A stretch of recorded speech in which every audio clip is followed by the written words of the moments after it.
Welcome, everybody, to this episode of The Latest Insights.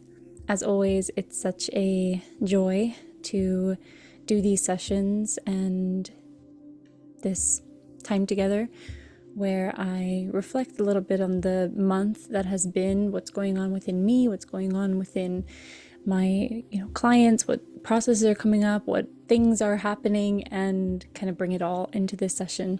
There's been so many incredible episodes so far, and your feedback is so welcomed. It's so nice to hear that it's making an impact. And I think I was sharing on my last episode, we'll never know the impact we make, so I definitely don't do the work for the validation, but it is very fun to hear that you're enjoying it. So my name is Elizabeth Finocchiaro, and I am a breathworker and a mentor, a guide for creative leaders to get into the body, to get into the heart, to have more ease in our lives. That's my vibe. And I've been working with breathwork with people for a decade now, and breathwork a little bit less, but definitely working with people for a decade. And it is an art. So I'm more on the artistry side of personal development and healing arts, the healing arts. And it is just, like I said in the beginning, a joy to be able to share time with you, to be able to speak on things that I feel called to speak on and that people actually want to listen. And that it's also supporting so many. That is just a bonus. So let's start with connecting to the breath a little bit before I dive in. There's so many good questions and some, I'm sure, great conversations that are going to happen. So just relaxing, no matter where you are, no matter what you're doing, in the way that you can, depending on where you are and what you're doing. So just relaxing the body a little bit deeper. Seeing if you can bring a little bit more presence to yourself, to these conversations we're about to have, to your breath, to whatever it is you want to bring more presence to.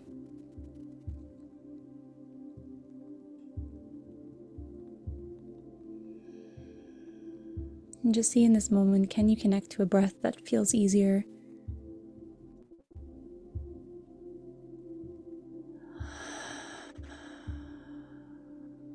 Feels lighter? Because it's always there. It's just not always the first pick. Ease is not always the first pick, even though so many of us want it. You want things to be easier, but complication is usually the first pick.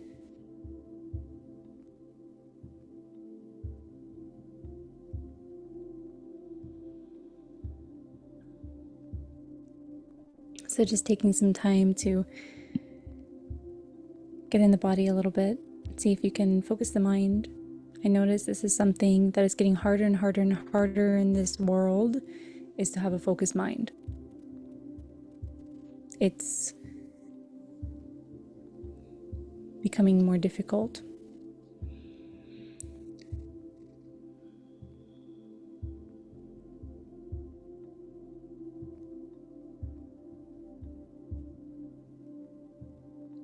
Whenever you're ready, you can slowly open your eyes if you even closed your eyes, and also just interact with this the way you want. If you want to keep your eyes closed and go into a meditative state and listen to this podcast, that is very nice. And yeah, so just do whatever you would like and how it feels good for you. So welcome everyone to today's episode. And I'm going to first dive into a couple of questions, and then I have a couple of insights. And those who are live, feel free to interact exactly as you wish. So the first question is, are you working with a bigger vision? I love your work. Like, would you share? And this is something that I bounce in and out of of working with a vision and being like, this is kind of what I want to accomplish, or this is something that I see a vision, right? Like, this is what I see. This is my vision of the world, or this is my vision of the impact of the work, or, and there's been times where that's been a really big focus of mine. Starting in this work, it was like vision work, mission work, like, why am I doing what I'm doing? What is the, idea of what I want to be doing? And then it kind of like went back and forth of being like, but I also just want to be present with what I'm doing. And I don't really want to have this huge, goal, or this is my vision. So we're all very different. And if you haven't noticed this already, then it's like it goes deeper and deeper and deeper. And this is something that it's okay. Yeah, this is it seems like a simple question, like, what's your vision? Are you working with a bigger vision? For me, it's a very complicated question. And being a very emotional person, most things for me are like so layered, and I'm not a yes no person. If you guys haven't noticed that about me, I'm really not a yes no person. I'm always like a but, and maybe this, and also considering the time and the place and the mood and the maybe and the I don't, maybe we'll see. I'm kind of that type of person. But also rooted, I root that not in confusion. I can also root that moving energy in clarity. So it's not like, I don't know, like, like, it's not from there. It's more just like, I just find it hard to be a yes no person. That's just how I'm wired. So, am I working with a bigger vision in my life? Yes and no. It's like, yes, my vision from always when I was young is peace. Whether it's world peace, like, that would be my big vision, world peace. And how attached am I to that? I'm not so attached to it because I also want to be as present as possible. So I don't work towards a vision, I work in layers of what's present in the moment. So for me, that's kind of, and there's been different times in my life. Like I said, when I started my company, it was important to have a vision and it's important to have a mission statement. Like, my mission statement for so many years was, I help people tune into their hearts to live inspired lives. That was like my mission statement for 7 years or something. And that's what I wanted to do. Like, my vision was to help people get into their body, get into their hearts through breath work, through my courses, through my mentorship, to live more inspired life, inspired to be within spirit. Like, I wanted spirit to be more in people's lives, and it was coming more into my life. So that was something that was my vision. And now it's more, yes, that's my vision and I'm going towards that, but I'm so unattached by, it kind of sounds, it sounds a bit strange and I'm like processing it with you guys right now, but it's like, I am not really attached to right now the impact that I'm making. I just want to make sure I'm doing what I'm supposed to be doing in the moment. And that can shift. So maybe me in a year or 2 years, it'll be a completely different story. And I'll be like, I'm going for this vision. Like, I want to breathe 1 million people and help this. I might be in a completely different space. But right now, it's kind of like, I just want to do the work that it's in front of me. And that is so much more. It's more than good enough for me. Like, I can rest there. I feel fulfilled there. I feel satisfied there. I feel taken care of. I feel inspired. And the byproduct is that I am making an impact, that I am, fulfilling my vision. But that's not like why I'm doing it. I'm doing it because there's like a call to do it. I'm not doing it because I thought of a vision that I want to fulfill. It's more, if I receive a vision, it's like, thank you. Okay, what can I do in the moment to help? How can I help?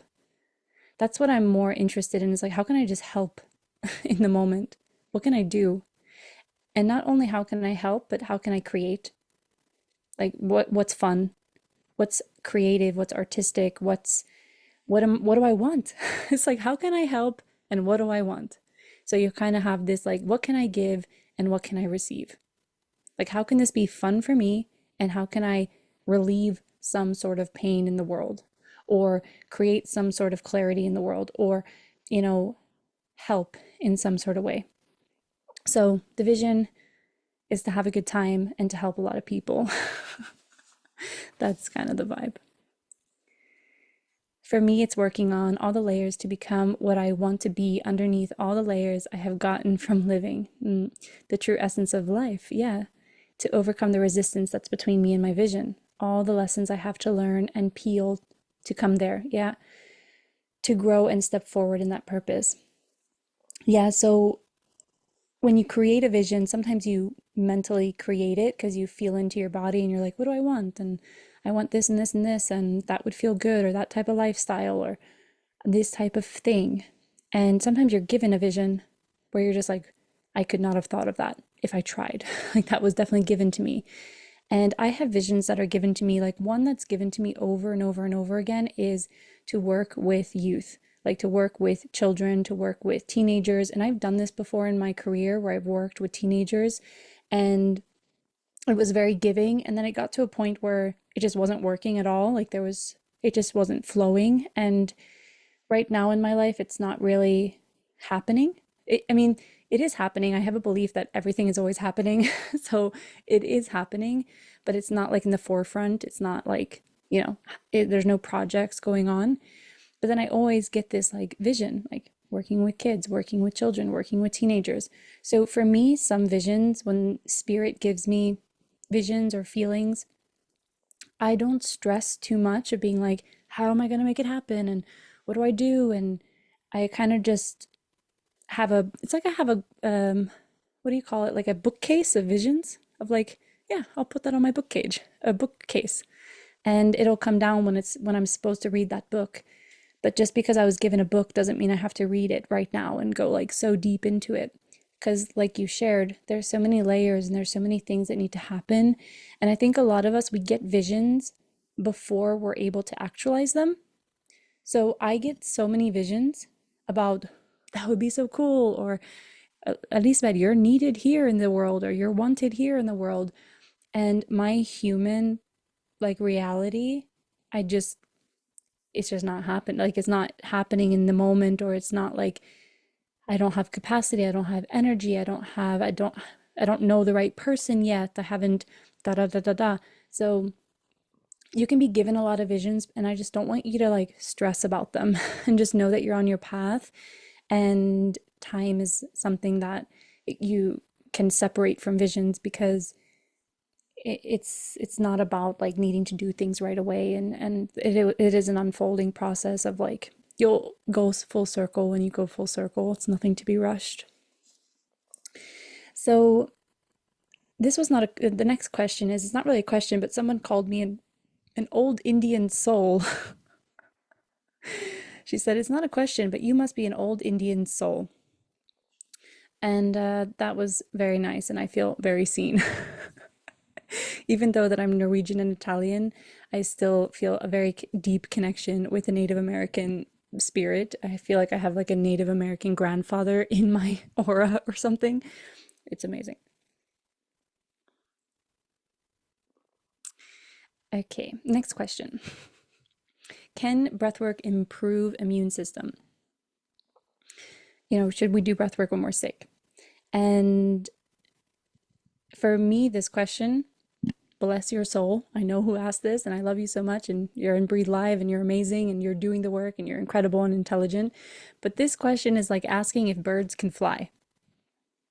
I guess not all birds can fly, right? But in general. Yes, of course, breathwork has a huge, huge, huge connection to the immune system. The respiratory system is a kind of communication between all other systems in the body.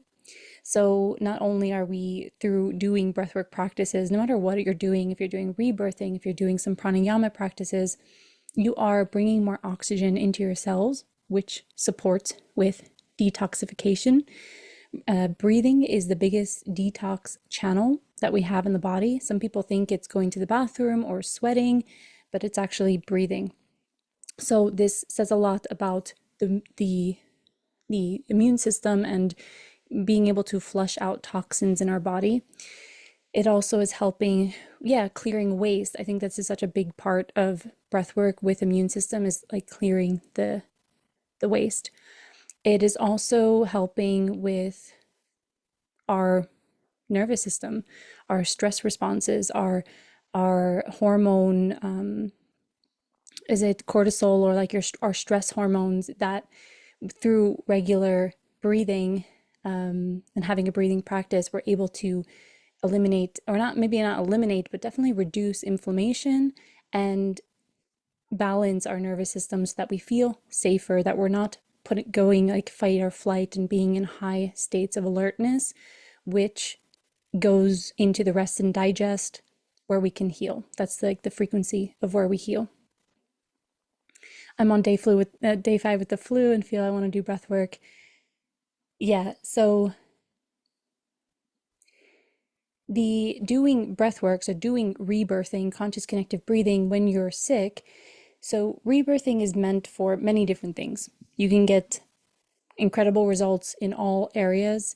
So you usually have a side of functional breathing, which is more like do this type of breath work for this type of result, where you have spiritual breathing, intuitive breathing, which is more like feel your emotions, kind of be more creative with the breath.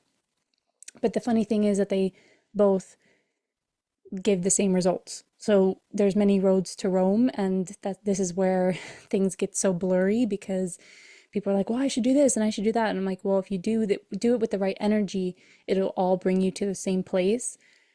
So rebirthing in conscious connective breath work is meant for a transformative experience. If you're sick with a flu, it's like, just ask yourself, like, do you need a transformative experience? Like, do you need to kind of like do that? Or are you, maybe softer breathing for just 10 minutes would be more serving for you? So it's very detoxifying and it can be very supportive. But if your body is saying, I need rest, then I wouldn't go into a 1 hour conscious connective breathwork session when you're sick. If you're trying to make yourself feel better, maybe it's better to just rest, take it easy. But if you do feel the call, like if you're like, I really just want to connect to my body, I want to connect to my breath, then if you do it with the right energy, it's going to support you. So I hope this helped. But, when you're sick with the flu and you want to do a rebirthing session, yeah, it's not going to be, it's not that you can't do it. Like there's no yes, no here. It's just to feel into, can you actually breathe? Like, how's your nose? Like, is it stuffy? Like maybe you just need to rest. I don't think we need to do transformative personal work when we're sick, because you're already transforming so much. So anything you can just do to rest and take it easy. Maybe, like I said, soft breathing for just 10 minutes. Like you don't need to be like, I'm doing this for an hour, like situation. So just really do what is good for you. But breathing is like a bird flying when it comes to the immune system. Of course, it's so, so good. But like many things, it's my coffee machine going off again. I thought I turned it off. This happens all the time, you guys. It's really bad. So it's like anything, it's really good to practice when you're not sick, right? Like, so practice preventative breathing, instead of getting to a point where it's like, okay, now I'm sick, now I want to heal, where it's like, why don't we just like keep a nice healing momentum in our lives? And of course, you're going to get the flu, things are going to happen. So let yourself rest. Great. All right. Oh, I feel like I'm going to sneeze. Okay. Yeah, you're so welcome. Listen to my body. Yeah, exactly. So the next question is, why is it important to implement practices like breath work into our lives? So I think, importance is relevant. If you don't feel like it's important, then maybe, it's not for everybody. But why I personally think it's important to incorporate this into our lives is because, and I feel more and more and more because of the way social media is and the way that like the world is moving into like a very fast, even faster pace, that being able to lay down for an hour and focusing on your breath is like ninja training in 2025. So many breath workers are also cutting sessions down shorter and shorter and shorter, which again, I don't have anything against necessarily, but when we want to like fast pace our own practice with ourselves, I think there's information there. And it seems to be happening a lot. Like people want to fast pace things. I don't know if you noticed or if you guys do this, if you like 1x or 2x voice messages or classes that you're listening on YouTube, or I noticed, I just learned that we could do this like a year ago or something, or not even. I was like, oh, I can like speed this up. I could, listen to this 1 hour masterclass in a half hour. But what I also realized lately of like what it's doing to my nervous system and it's kind of distorting a bit of it's messing with me. Again, like sometimes I do like 1.2 or 1.5, like a little short voice message people send me, but I'm doing it less and less now because I'm noticing that it's not helping my focus and it's not helping my presence in a sense.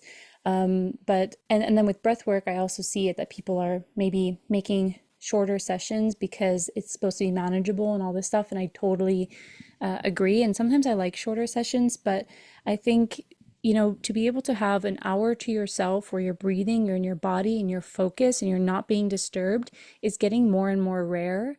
And that's really sad that it's getting rare to have uninterrupted time where you're not necessarily on a screen or you're not like bombarded with like so many different opinions, or you're not speeding something up to just get to the next thing. So this is a really big question of like, why should we implement it? I mean, just for the focus aspect, I think is so important. I notice even within myself, it's harder and harder to to lay down and do the session.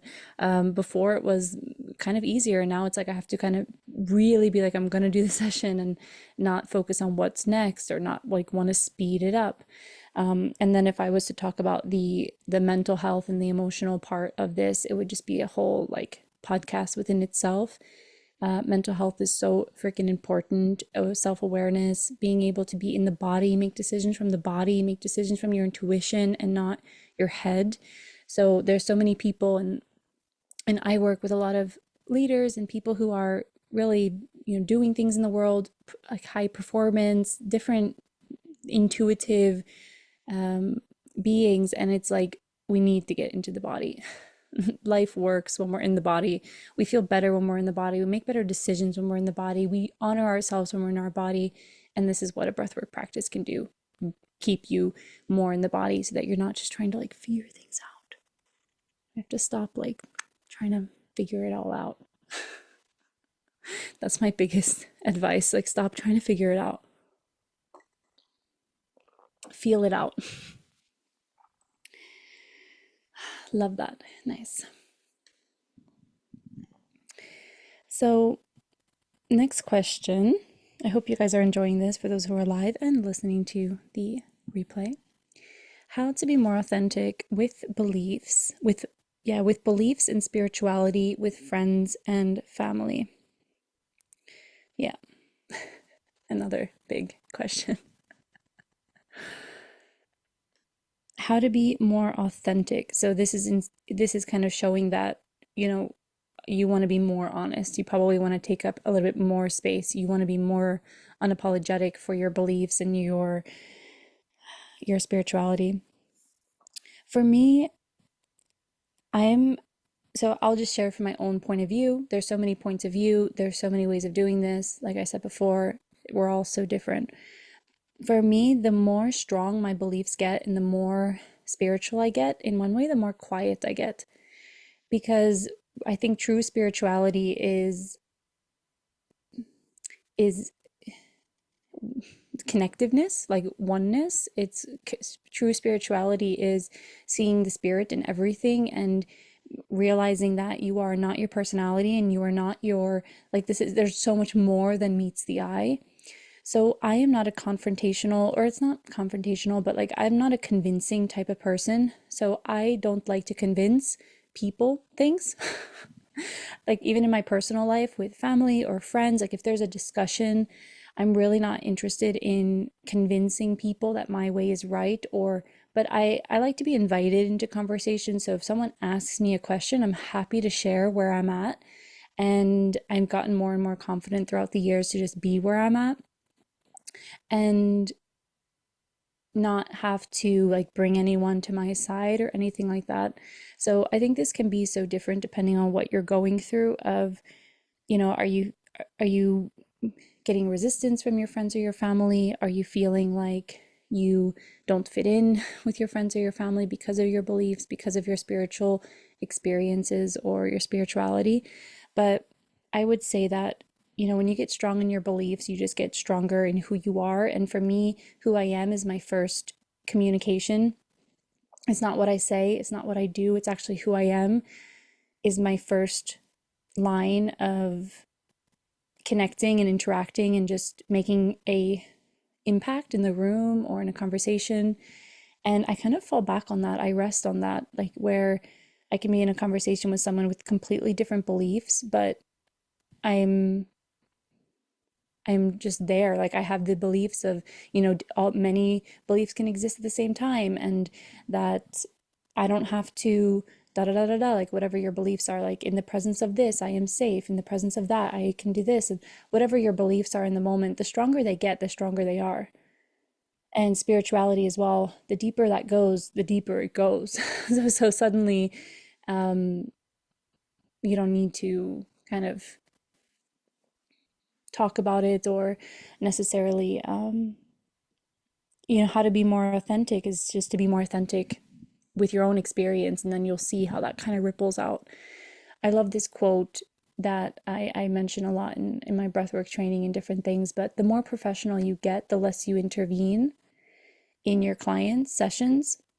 And I think that in life as well, like just like the more experienced you get, for me, the less I'm intervening, like the less I'm saying. But that's just my personality. I think some people are meant to shake things up and they're meant to call things out and they're meant to kind of like, you know, um, agitate a bit and make things kind of happen. But I'm not that type of person. I'm very like a non-specific. I'm kind of just like a neutral energy, and but at the same time very connected to my own experience and my own beliefs. And for me that is an aura, that's like an energy around me that is just felt.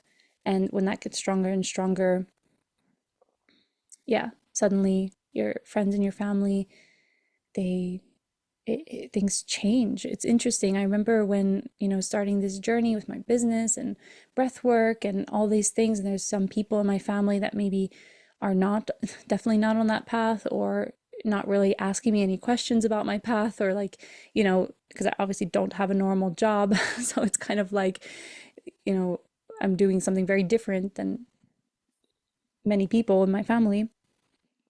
But at the same time, they're not really asking. And And then I started to internalize that and being like, oh, they think I'm this, or they're judging me, or I'm not good enough, or I'm da da da da da. But then I realized that they actually have a lot of respect for me and they speak really highly of me, and they enjoy my presence. They think my presence is very healing in the family, and all these things that when I was younger, I thought that I was being judged by my family because of my beliefs and my spirituality. But now realizing as I get older, without having to convince or say anything, I am hearing from different people or like different, situations where my energy is so welcomed and so appreciated without me having to do anything. So just be who you want to be, strengthen the beliefs, strengthen the spirituality, and don't, this is such a big insight that works in layers of really not worrying so much about what's outside of you. And this can sound a little bit like, we want to care about what's going on outside of us as well. We want to care about the people outside of us. But I think if you need something outside of you to like completely regulate you or validate you, you're missing a piece of the puzzle. And the piece of the puzzle is like to be really good with where you're at and what you want, that you know it's inevitable no matter who is around you or what is around you. And I think this is kind of hard because environment is so strong and people are so strong. Your friends, your group, who you're around, who you're in an intimate relationship with, your family. I mean, these environments and this influence is so strong. But what I'm my own personal insight lately is like no matter what my environment, I'm going to be the person I want to be. No matter who is around me, I'm not going to use that as a excuse that I didn't do what I wanted to do. No matter what is going on around me, I'm not going to let that influence me to the point where I don't, stay true to what I want to stay true to. So, yes, it's can be challenging to be authentic around certain people, but don't let that get in the way of your power. And I'll tell a quite intimate, vulnerable story. I was dating someone some years ago, someone I really cared about, really beautiful person. And we were going through a phase of being like, is this going to work? We're not sure. And I remember he would write in his journal every morning. And I woke up in the morning and I saw the journal because it was open. So he had already written in it. And I think I was just going to sit down and like drink a coffee or something on that same table. And the journal was open. So it wasn't like I opened it, but I did read it. So that was maybe a breach of privacy, but it was right there. And there was a sentence that I saw that I will never forget. And it was something in the lungs. It was a paraphrasing, but he said, I am going to make my dreams come true with or without her. And her was me. He said, I'm going to make my dreams come true. I am going to do what I want to do with or without. Like she's joining or she's not going to join, but I'm going to do what I'm going to do. And this was such a moment for me because I was like, shit. He's like, well, it didn't really, there was no like negative, like, oh my God, how could he say that? It was more like, if anything, I even got more respect for him and kind of felt like that's power. To be like, he is so clear on what he wants that it's like, it's not a question of if he's going to get what he wants. It's a question of if I'm going to be there or not. I've never said that out loud. And he is living his dream life right now. I can say that. He is living the life that he wanted, that he told me about, and that I just couldn't give it to him in the moment. He has everything that he wanted. And he is a beautiful, beautiful person that I wish only the best for. And that was just a very powerful question or a powerful statement. And I was mentored when I was very young by my aunt. She was my first mentor. I was, she's mentored me my whole life, basically. She was there when I was born. But I started listening when I was like 13. I started learning about manifestation, law of attraction. She started me with all this type of stuff. I started to become a student at that age, basically. And she would tell me that as well. She goes, don't worry about what's happening, like who's around you and what's actually like happening right now. Just stay focused on what you want, like stay focused on the inevitability of it. And when you do that, the things around you will change. So they're going to join you or not. So that was actually one of my first lessons when I was a teenager. She goes, you got to stay true to yourself and the people will join you or not. Don't waste your time trying to convince the people.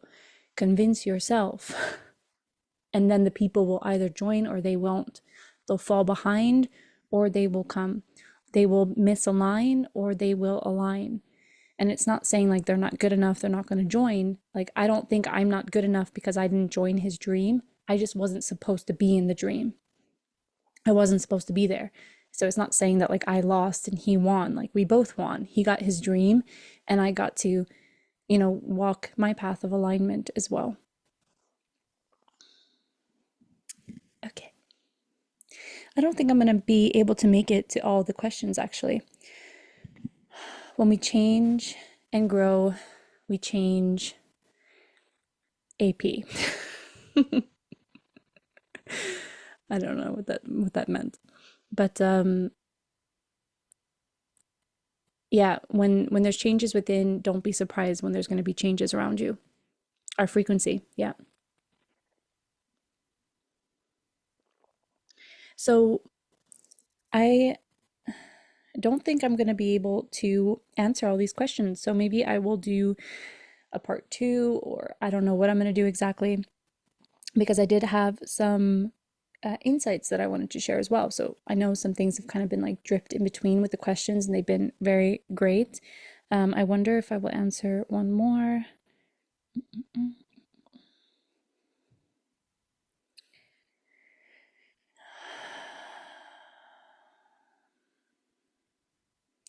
I'll answer one more question here, and people will fall off. Yeah, exactly. How to listen more clearly to guidance from spirit. How do we listen more clearly to guidance from spirit?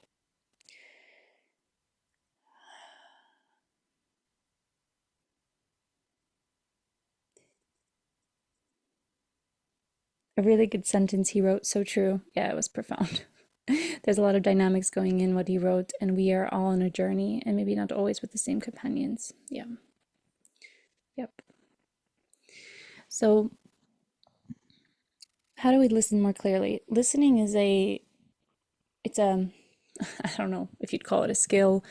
I guess it is a skill, but is it a practice? It is a state that I know for sure. It's a state. So you can practice to be in the state, you can be good or you can be skillful at the state, which we usually get skilled by practicing something. So it's a state of being, and it's something that we can all feel into. Like, how good are you at listening to other people?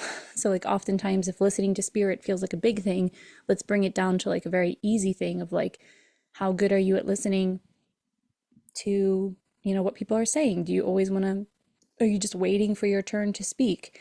So you can practice listening in many different ways. For me, listening is allowing silence to speak. And not only silence, but obviously like you're listening to, people talking and things like this, but listening is very different than hearing. When you hear something, it's just like a sound. Like you heard that. You didn't have to do anything to hear that. Like you just hear my voice speaking right now. Maybe you hear a car, you hear something happening. But listening is more a connection for me. That's the difference between hearing and listening. Hearing is like, well, I have ears that work. I'm blessed in that way. I can hear things. But listening is more hearing plus presence. So I remember I have this crazy story. I don't know if I've told it, and I don't know how much I'm going to say of it. Where did I, no, I don't think, I think I told my partner a couple weeks ago this story. So I was in Lebanon almost 2 years ago with a group, and we were kind of doing a pilgrimage. So there was a Cherokee elder with us. There was a Lebanese man who was kind of hosting us, or he was hosting us. There was people from North Carolina. There was people from Colorado. There was people from, many from Lebanon were with us, and me from Norway. And there was a Peruvian woman, and yeah, so we were quite a bunch of a group, and we were traveling around and doing healing work in different villages and different places. It was so incredible. And the Cherokee elder was kind of well, he was the elder of the group. And when you travel with an elder, it is very important to listen to the elder. Like the elder is the one who kind of, you know, in general, like it doesn't even have to be a spiritual elder. Like I am so close with my grandmother. I don't know if any of you have a close relationship to elders in your life, but there is this kind of reverence that they deserve. And for me, my grandmother, I hold her in such high respect, and I really care about her opinion. I really care about her preserving her way of being. I really care about her needs. Really care about like what she, like when you're with an elder, I feel our position, my position, is to be in service. Even if it's an elder at the supermarket, like if they need something, I will get it for them. Like I am always asking, like, can I carry your bags? Can I do something? Can I help you? Like I am in service to the elders. Like this is just I think this is how it should be. So when you're traveling with a spiritual elder, it's kind of like they're also guiding spiritually the group. And I remember we were in this situation where in hindsight, it was kind of like a bad situation or like good or bad, but it was like, yeah, we could have made better decisions. And we didn't listen to the elder. So we were like the kids that wanted to do this thing. And I remember everyone was getting ready to do the thing. And I see the elder over there and he's silent, just with his eyes closed. And I decided, because I was really torn, I'm like, do I do this thing with the group or do I go to the elder? And because he's obviously picking up on something. So I went over to him and I put my hands on his knees or something. And I was like, what are you doing? Like, how are you? And he was like, I'm listening. And I was like, what are you listening to? Like, what are you listening to? And of course, he's like, Mother, listening to spirit. And in that moment, in hindsight, I wish I was a bit smarter, because now I am, because I needed that experience to grow. But I would have sat down and I would have listened with him. I would have just been there with him. But instead, I went with the group and did the thing that we shouldn't have done, and got the repercussions of that. And it's all good. It wasn't anything too crazy, but it was that moment of kind of the difference between listening to temptation and listening to spirit that was so clear for me in that moment. And I think, how can we clearly listen to spirit more is when, especially in moments that you're unsure of something, it's better to be in stillness than to be in uncertainty. For me, this is like an insight that's been coming in lately in my life. Like I would rather be listening to complete stillness and connecting to spirit than to be trying to figure something out in my head. The amount of energy that we would save from not worrying and actually listening. So every time you want to listen, every time you're trying to figure something out, you're unsure, should I do this thing? If you're not sure about it, then there's obviously something that you could benefit to listen to. And it's probably not your head, because your head is just going in circles, weighing out the good and the bad and the, should I do this? Like there's no kind of, it's like when you make a solution only in the mind, you're missing such a big part of life. So if the mind's not clear, then it would be really great to connect to spirit or your body or your emotions, because then you can get the clarity. The mind listens to the heart. It's not the other way around. The heart doesn't listen to the mind. It's the other way around. So if you're really in your mind, then the answer is usually get more in the spirit. It's not like demonizing the mind, like, don't be in your head. It's just like, just be more in spirit. Just be more in the body. And that's a practice. So how about you probably meant to say talking to spirit and contemplate together. Yeah. Where do I feel I listen? Ask for them to, together with you, create a clear line. Yeah. Multiple lines. That works really well for me. Sync, audio, emotional layers. Yeah. Short prayers. Yeah. And then do it. Yeah. Follow through. Even if it takes time, keep coming back. Yeah. Yeah. That's another part of it. Like prayer is talking to spirit. And I love this little insight as well, is like making sure that you're thanking spirit more than you're asking something of spirit, because a lot of the times we go to spirit, we go to places of peace and unconditional places when we like need it, when you've been in your head for too long and now you're stressed now you go to spirit, and that's fine. It's a good place to go. But make sure you go there also when you're not in a frantic state as well. Like when you're not in an emergency, that you're also saying thank you a lot more than you're saying, please, can I help? Can you help me, please? And this is such a beautiful teaching of saying thank you more than you're saying please. And that's a place to be with spirit as well. The more clear you get in your energy, the easier you hear the guidance from spirit, and you can get it as knowing, pictures, coming up with songs, word, insight. Yeah, I love that perspective of realizing that spirit is not just stillness. Spirit is in everything. So the clearer you get, the more you're like, it's coming through people, it's coming through songs, it's coming through different things like that. Exactly. So yeah,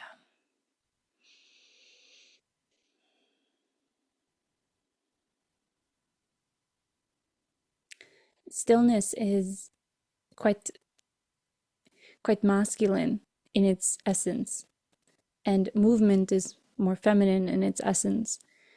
And I am very connected to, I find a lot of safety in stillness, which I guess kind of makes sense of finding like safety in the masculine. For me, stillness is a structure.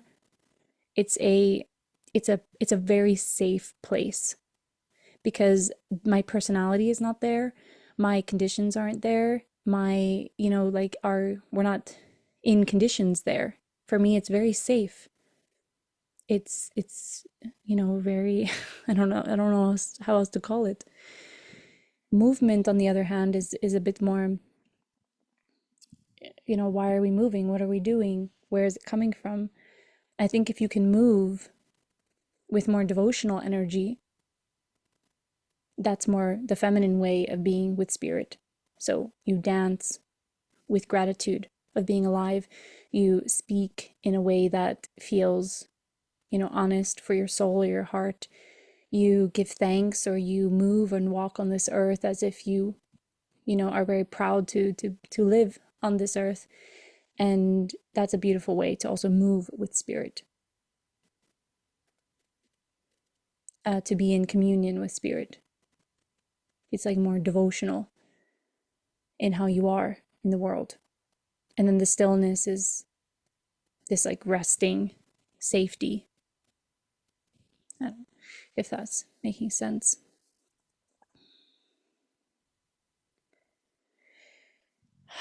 So another insight I want to share with you guys, I talked about on the last podcast, living in Norway, where a lot of my listeners and clients are, we get to experience the winter in very, very intense ways, both with darkness and with the cold. And not everywhere in Norway is as cold as I think people think it is. There are some places that are actually quite mild, especially along the coast. I used to live in the coast of the west coast of Norway, and it was quite mild. And now I live in the east of Norway, where I feel like it's one of the coldest places in this country. We don't see the earth from December to April. It can sometimes be even earlier than that. Last year it was November, like the end of October until April. I don't see green. I don't see the earth. It's just covered in a meter of snow for around 5 months. And this is like intensifying this whole feeling of winter, plus the darkness of hours is around 14 hours difference from winter to um, summer. And there's so much going around. I talked about this in the last episode of, the winter is like time where we shouldn't be doing anything, and how that can kind of feel like that never felt completely right to me, because I was like, well, there must be something we could be doing. It's got to be something we could be doing in the winter. It's not like a full stop. But what is it? What's the essence then? Because I didn't really get it fully. And this year it really landed on me that winter is all about clarity. It's all about gaining clarity. Because I don't know about you guys, but if you have a garden, if you grow vegetables, you should be ordering your seeds quite soon. So if you are planning on having a garden, this is your reminder of like, getting your seeds soon. I saw a woman, an herbalist, she already ordered her seeds. She like posted a picture of like all the seeds, and I was like, holy shit, I am behind. And it realized again and again of being like, we're actually kind of entering soon. In 1 month, it's going to be the spring solstice or the equinox, and we're going to be in a different energy. It's going to be more like this go go go energy. Like if you want a garden, it you you could be planning it right now and like should be ordering the seeds right now, because if you do that in a month or two, you're technically behind. So obviously you're going to be fine no matter what. Like being behind is not, it's all relevant, but it's just these insights that I've been getting this winter of, this is such a potent time to work on clarity. It's such a potent time to work on like, what do you want? And like the vision, going full circle, going back to the first question, like what is the vision for your little projects, for your big projects, for your relationship, for your your lifestyle, like your certain desires. I'm just gonna get some water. 1 second.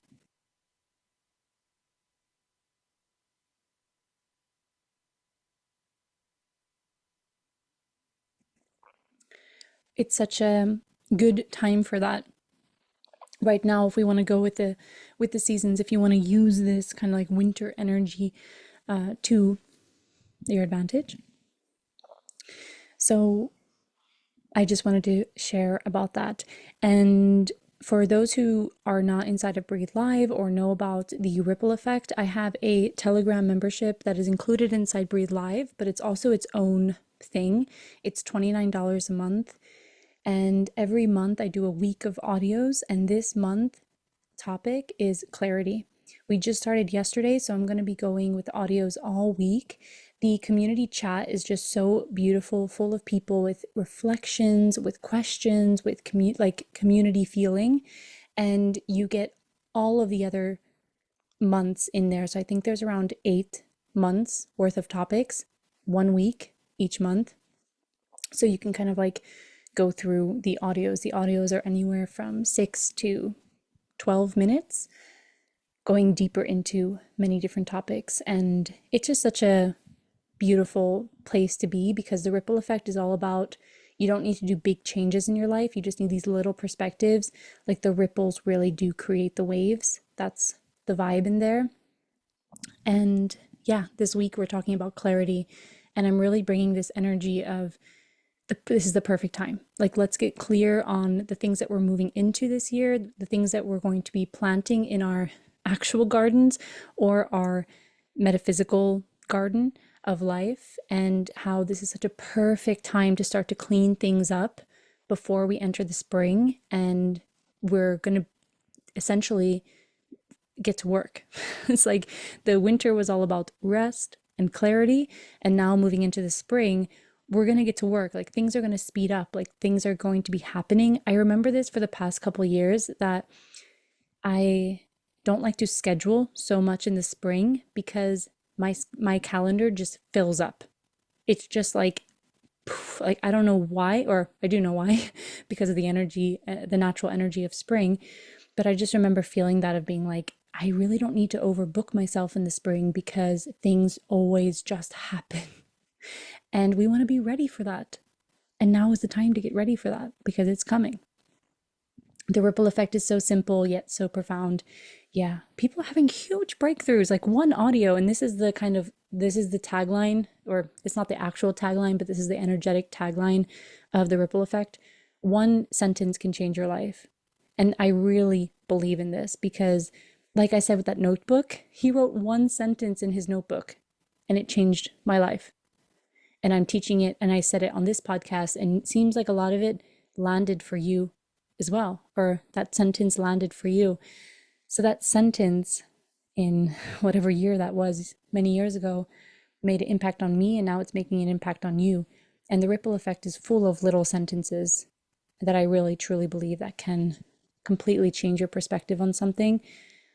There was even deep healing happening in the last month that usually you would see someone do through like years and years of therapy, but like one sentence was just like that's what they needed to click, and it was healing deep sense of worthiness, and it was just like incredible to witness and to read this. So I would love to have you inside if you feel the call. I'm going to put the link here for those who are live on the Zoom, and you'll see everything in the show notes on Spotify and YouTube. So I hope this episode supported you.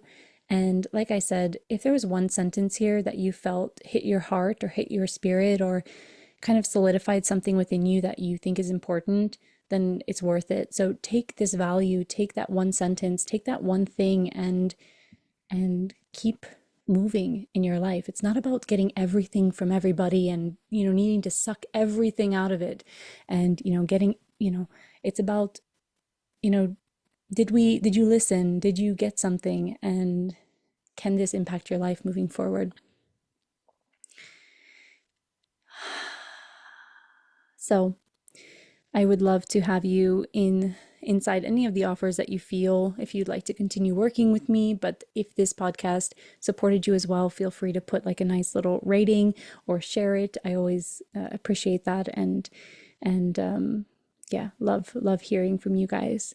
So there is some different things happening in my world. You can always check me out on social media. You guys know where to find me. I also have a breathwork certification program coming up, a group program starting the spring equinox the spring equinox and ending on the fall equinox. So it's going to be a 6-month journey with a retreat option. So you can decide yourself if you want to join a retreat training with me this fall. And yeah, if you're feeling the call to do this work and you want to be mentored by me and learn what I have been going through with breathwork and the conscious connective breathwork sessions, I have opened the group. So we're really excited to get that started in 1 month. And if you want more information, it'll be below, and you can always contact me with any questions. So, beautiful people, thank you for everyone joining live and interacting with your energy. And I look forward to see you in the next place where I see you and where we're connected. So jump into the ripple effect if you want to be in that energy, because we are live this week. And as always, you can join these free podcast calls every month on the third Tuesday at 12 Central European time.